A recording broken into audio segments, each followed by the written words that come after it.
దసరా నవరాత్రి మొదలయ్యే ముందు ఏర్పాట్లు ఎలా చేసామేంటో ముందు షాట్ అయితే అప్లోడ్ చేశాను కదండి.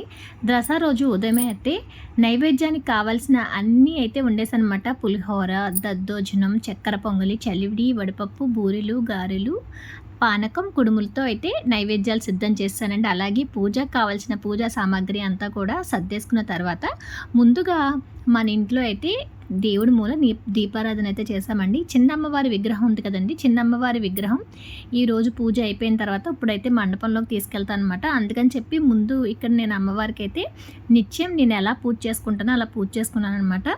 ఈరోజు ఈ అమ్మవారి విగ్రహానికి పంచామృతాలతో అభిషేకం చేస్తారు. అందుకని నేనైతే పంచామృతాలని సిద్ధం చేసి పెట్టానండి. అలాగే ఆవు పాలు అయితే ఒక గ్లాస్ అడిషనల్గా కూడా పెడతాను అనమాట.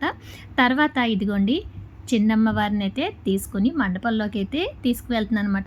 ఈ దసరా నవరాత్రులు కూడా మూల విరాట్గా ఈ అమ్మవారు అయితే కుంకుమ పూజ చేయించుకుంటారండి. ఇక్కడి నుంచి అయితే అమ్మని తీసుకెళ్ళి మండపంలో పెట్టేసిన తర్వాత పంతులు గారు వచ్చేసరికి ఇంచుమించుగా 10 అలా అయిందండి. 10ంటికి అయితే పూజ స్టార్ట్ అయిందనమాట. పూజ స్టార్ట్ అయిన తర్వాత మన పెద్దమ్మవారు ఉంటారు కదా, పెద్దమ్మవారి ముఖానికి ఒక బ్లౌజ్ పీస్ అయితే కట్టి తీసుకొస్తామన్నమాట. ఆ బ్లౌజ్ పీస్ తీసేసి అమ్మవారికి పూలమాల వేసి చక్కగా గంధం పెట్టి బొట్టయితే పెట్టేశామండి. చూసారా నవదుర్గ కలిసిలు ఎంత అందంగా ఉన్నాయో. ముందుగా ఎదుర చిన్నమ్మవారు ఉంటారన్నమాట. ఈ చిన్నమ్మవారికి కుంకుమ పూజ జరుగుతుంది. నవదుర్గ కలిసిలు అన్నీ కూడా ఎలా తయారు చేసాము ఏంటని నేను ముందు షార్ట్స్ అయితే అప్లోడ్ చేశాను కదండి. పీటల మీద కూర్చున్నప్పుడు పుట్టింటి వాళ్ళు అయితే బట్టలు పెడతారంటే అలాగా పెద్దదిని అయితే పూజ అయిన తర్వాత మాకు బట్టలు పెట్టిందనమాట. ఇలాగా మొదటి రోజు ఉదయం పూజ అయితే అయింది. సాయంత్రం అమ్మవారిని చూసారా, ఆ లైట్స్లో అసలు ఎంత అందంగా కనిపిస్తున్నారో. పైగా అమ్మవారి కళ్ళు మరింత ఆకర్షణీయంగా కనిపిస్తున్నాయి అనమాట. ఇలా అమ్మవారిని చూస్తే ఎంతో ఆనందం అనిపించిందండి.